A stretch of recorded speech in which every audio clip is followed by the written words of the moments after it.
ஆர்ப்பாட்டத்துக்கு வாங்கன்னு எல்லோரையும் கூப்பிட்டாச்சு. இங்கே வந்து இடம்பத்தில் வெளியில் ரோட்டில் எங்கே பார்த்தாலும் ஜனங்க நின்றுட்டுருக்குறாங்க. ஒரே நெரிசலில் ஒரே நெருக்கத்தில் இருக்கிறீங்க. ஒரே புழுக்கமாக இருக்கும். இந்த புழுக்கத்தை காட்டிலும் நாடு ரொம்ப புழுக்கமாக இருக்குது. மோசமான புழுக்கத்தில் இருக்குது. இந்த நடைபெற்று கொண்டிருக்கக்கூடிய ஆர்ப்பாட்டம் ஆணவத்திற்கு எதிரான ஆர்ப்பாட்டம், எதேச்சகாரத்திற்கு எதிரான ஆர்ப்பாட்டம், திமிரு பிடித்தவர்களுக்கு எதிரான ஆர்ப்பாட்டம். ஒரு அமைச்சர் சொல்லுகிறார், நீங்கள் வரி கொடுத்தால் அதற்காக நிதி கேட்பது சரியல்ல, அது அற்பத்தனம் அப்படிங்கிறார். அற்பத்தனங்கிறார் ஒரு மத்திய மந்திரி சொல்கிறது. நீங்கள் வரி கொடுத்துட்டு நிதி கேட்டால் அற்பத்தனம் அப்படிங்கிறார். நம்ம என்ன சொல்கிறோம்னா, நீ இந்த மாதிரி சொல்கிறது அயோக்கியத்தனம்னு நம்ம சொல்கிறோம்.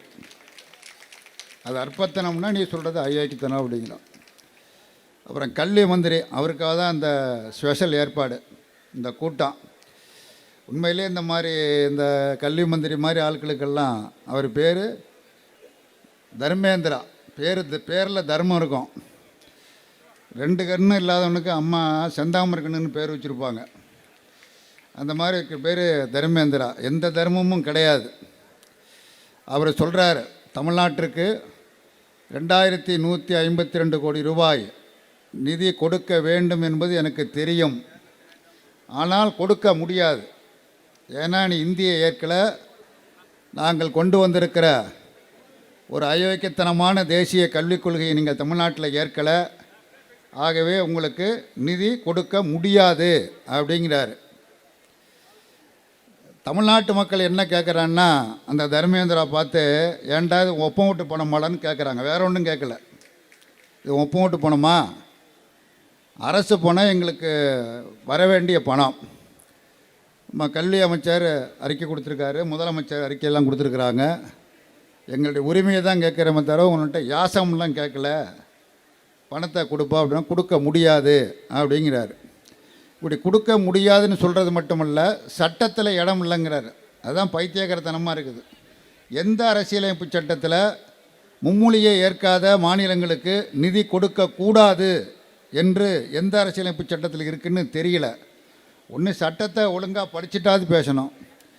சட்டத்தையே படிக்காமல் இவன் சொல்கிறதெல்லாம் சட்டம், நான் சொல்கிறதெல்லாம் சட்டம், அதெல்லாம் நீங்கள் ஏற்றுக்கொள்ளணும் அப்படின்னா தமிழ்நாட்டு மக்கள் என்ன முட்டாள்கள் என்று கருதுகிறார்களா என்று தெரியவில்லை.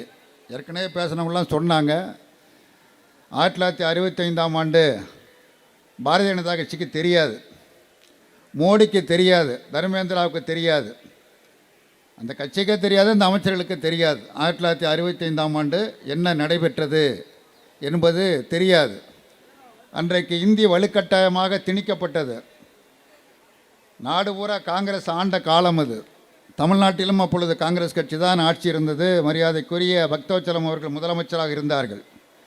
இந்தி திணிக்கப்பட்ட பொழுது அதை எதிர்த்து தமிழ்நாடு, குறிப்பாக மாணவர்கள், உயர்நிலைப்பள்ளி மாணவர்கள், அன்றைக்கு மேல்நிலைப்பள்ளி கிடையாது, உயர்நிலைப்பள்ளி மாணவர்கள், கல்லூரி மாணவர்கள், பல்கலைக்கழக மாணவர்கள் போராடினார்கள். பல மாணவர்கள் தங்களின் உடல் மீது பெட்ரோலை ஊற்றி தீ வைத்து கொண்டு வீர மரணமடைந்தார்கள். போலீஸ் தடியடியெல்லாம் நடத்தப்பட்டது, துப்பாக்கிச்சூடு நடைபெற்றது, பலர் இறந்து போனார்கள். கடுமையான அடக்குமுறைகளை மேற்கொண்ட பொழுதும் அந்த போராட்டம் தீவிரமடைந்தது.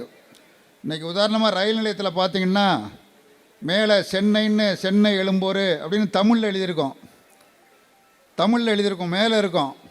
ஏற்கனவே மேலே இருக்காது, 65க்கு முன்னாடி மேலே இருக்காது, மேலே இந்தி தான் இருக்கும். அது தமிழ்நாடு பூரா நடைபெற்ற போராட்டம். இந்தி எழுத்துக்கெல்லாம் அழிக்கப்பட்டது.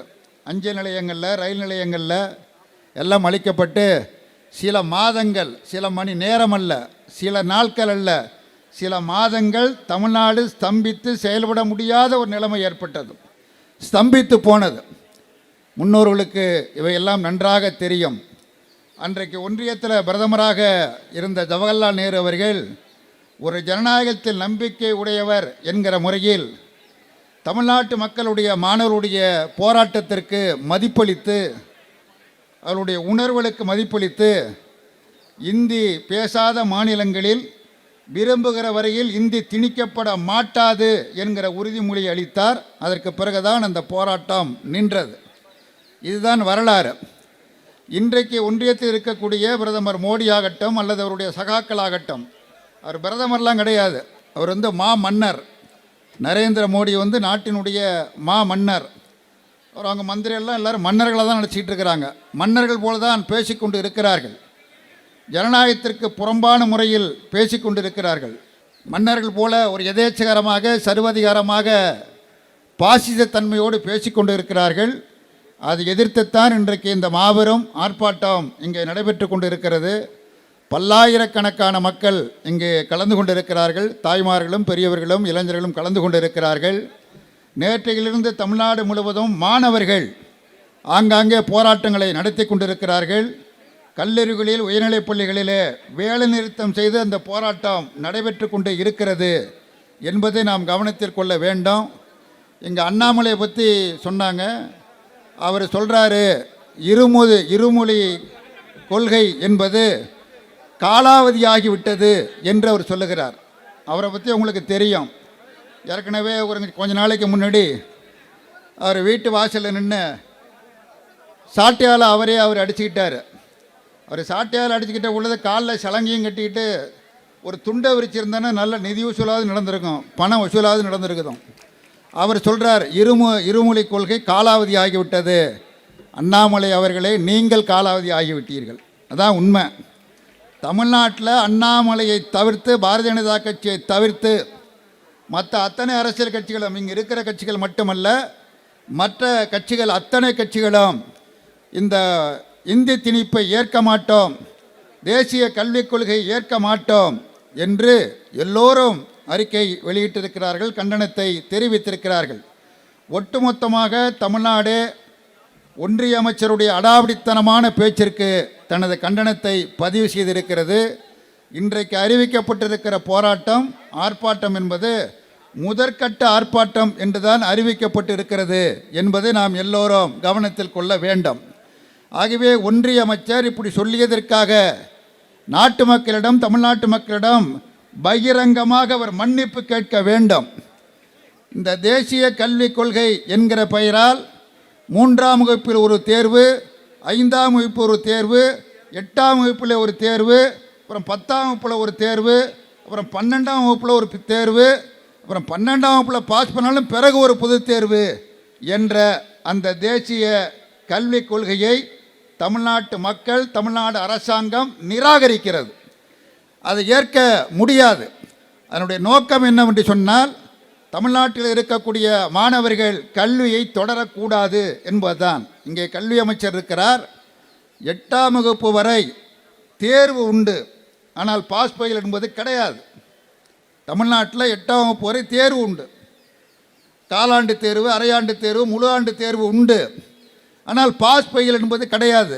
எதற்காக அந்த முறையை நாம் இங்கே பின்பற்றுகிறோம் என்று சொன்னால், இளம் வயசிலேயே பச்சிளம் குழந்தைகளை ஃபெயிலாக போயிட்டோம் என்கிற அந்த தாழ்வு மனப்பான்மை வந்துவிடக்கூடாது என்கிற நோக்கத்தோடு இதை நாம் இங்கே அமுல்படுத்தி கொண்டு இருக்கிறோம். ஆனால் மோடி சர்க்கார் சொல்லுகிற அந்த தேசிய கல்விக் கொள்கை என்ன சொல்கிறது என்று சொன்னால், குழந்தைங்க 3 வயசில் பள்ளிக்கூடத்தில் சேர்க்கணும். 3ஆவது வகுப்பில் ஒரு பொதுத் தேர்வு நடத்துவாங்களாம். அதில் பாஸ் பண்ணால் தான் 4ஆவதுக்கு போகலாம். அப்புறம் 5ஆவில் ஒரு பொதுத் தேர்வு, அதில் பாஸ் பண்ணால் தான் 6ஆவதுக்கு போகலாம். அப்புறம் 8ஆம் வகுப்பில் ஒரு பொதுத் தேர்வு, அதில் பாஸ் பண்ணால் தான் 9ஆவதுக்கு போகலாம். அப்புறம் 10ஆம் வகுப்பில் ஒரு பொதுத் தேர்வு, அதில் பாஸ் பண்ணால் தான் 11ஆவதுக்கு போகலாம், 11, 12க்கு போகலாம். 12ஆம் வகுப்பில் தேர்வானால் கல்லூரி செல்ல வேண்டும் என்றால் மீண்டும் ஒரு பொதுத் தேர்வு. அப்படின்னா நோக்கம் என்ன? நம்மை போன்ற குடும்பங்களை சார்ந்த பிள்ளைகள் படிக்கக்கூடாது, தொடரக்கூடாது, கல்வியை தொடரக்கூடாது, பாதியிலேயே விட்டு செல்ல வேண்டும் என்கிற நயவஞ்சகமான கொள்கை இந்த கொள்கை. ஆகவே தான் இந்த கொள்கையை நாம் நிராகரிக்கிறோம். அந்த கொள்கைகளை எதிர்த்து இன்றைக்கு முதற்கட்டமான இந்த ஆர்ப்பாட்டத்தை நாம் பல்லாயிரக்கணக்கில் திரண்டு ஒன்றிய அரசாங்கத்திற்கு எச்சரிக்கை விடுக்கிறோம். நீங்கள் தொடர்வீர்களேயானால் நாங்களும் தொடருவோம். நன்றி, வணக்கம்.